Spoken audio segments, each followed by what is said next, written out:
নমস্কার বন্ধুরা, আমি একটা চিকেন কাটলেট বানাবো আজকে। এখানে ছোট ছোট করে চিকেন কাটা আছে। এবার আমি মিক্সার জারে দিয়ে দেবো। কয়েক ইঞ্চি আদা আছে, রসুন আছে, কাঁচা লঙ্কা আছে, দিয়ে দিলাম। এবার ডিম আছে, ডিমটাও দিয়ে দিলাম। সব তো দিয়ে দিলাম। এবার একটু গোলমরিচের গুঁড়ো দেবো। দেখুন, এটা পেস্ট করে নিয়েছি। এটা নামিয়ে আবার একসাথে হয়নি, আবার করব। এটা নামিয়ে নিলাম। একসাথে ধরছি না তো, একটু বিস্কুটের গুঁড়ো দিচ্ছি। আপনারা পাউরুটিও দিতে পারেন মনে করলে। বিস্কুটের গুঁড়োটা দিয়ে আর বাকি মাংসটার সাথে আমি আবার একটুখানি পেস্ট করে নিচ্ছি। বাকি মাংসটা চিকেনটার সাথে আমি বিস্কুটের গুঁড়ো দিয়ে করলাম। এবার একসাথে এগুলো মাখিয়ে নেব নুন দিয়ে। আমি নুনটা দিয়ে দিলাম, এটাই বাকি ছিল।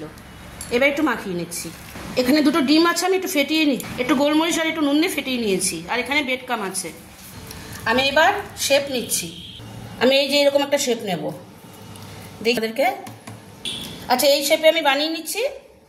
প্রথমে আমি একটু বেককামে দিয়ে দিচ্ছি। এবার আমি ডিমের মিশ্রণে দিচ্ছি। কারণ হয়ে গেছে, আগে আমি একটু বেককামে দিয়ে দিয়েছি। এই যে তুলে আবার আমি একবার বেককামে দেবো। এই যে এক এক করে আমি নামিয়ে রাখছি। আমি এভাবে দুটো বানিয়ে নিলাম। এবার ভেজে নিচ্ছি। এই যে তেল দিয়ে দিয়েছি কড়াতে। এবার এক এক করে ছেড়ে দেবো। এই যে দুটো দিয়ে দিলাম। একটু লো ফ্লেমে ভাজবেন, তাহলে ভাজাটা সুন্দর হবে, ডিপ ফ্রাইটা ভালো হবে।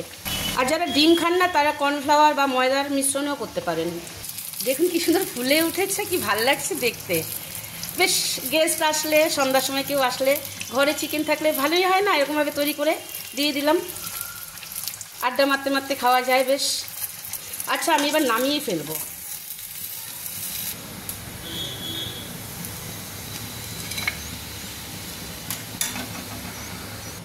দেখুন তো আমার সাজানোটা কেমন হয়েছে।